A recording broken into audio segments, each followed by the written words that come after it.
Mheshimiwa Mwita Mwikabe wa Itara, swali la nyongeza. Mheshimiwa Spika, pamoja na majibu mazuri ya serikali, nina maswali mawili ya nyongeza. Swali la kwanza, Mheshimiwa Spika, tenki limejengwa Sirari, Mugabiri na pale Komaswa. Naomba nijue uhakika wa serikali na hasa Wizara ya Maji kuweka matoleo pale Sirari, Mugabiri na Komaswa ili wananchi hao wa Kanyange, Nyamwaga na Nyamongo wawe na uhakika kwamba kwa awamu ijayo watapata maji kutoka Ziwa Victoria. Swali la pili, mradi wa maji wa Korotambe na Masanga ulichimbwa, maji yakaanza kutoka, sasa umekwama. Nini mpango wa serikali kuhakikisha kwamba watu wa Korotambe, Masanga, Masurura, Kitawasi wanakunywa maji ya bomba kama ambavyo waliaminishwa hapo mwanzo? Asante.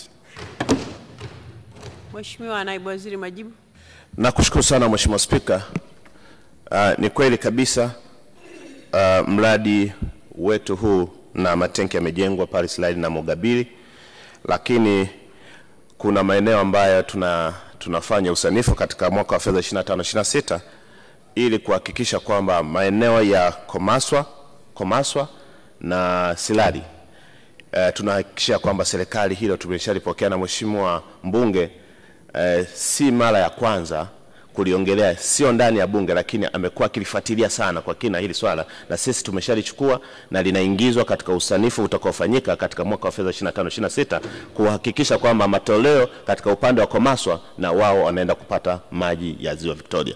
Lakini kwa upande wa mradi wa Masanga, Mheshimiwa Spika, tulikuwa na kisima ambacho kilikuwa na uwezo wa kutoa maji lita 6,000 kwa saa, lakini kwa bahati mbaya kikapoteza uwezo wake wa kuzalisha maji na sasa kinazalisha takriban 1,500 ambayo hayawezi kutosheleza katika maeneo yote. Kwa hiyo sisi tunachokifanya sasa ni kutumia ile miradi inayofanyika katika maeneo ya jirani, Nyanungu, nafikiri kuna eneo Nyanungu pale ambapo ule mradi utakapokamilika ndio tutafanya extension kwa ajili ya kuja kuhudumia maeneo ya Masaga. Lakini vile vile katika mradi ambao Korotambe, maeneo ya Korotambe, Mheshimiwa Spika, tulikuwa tunatumia generator.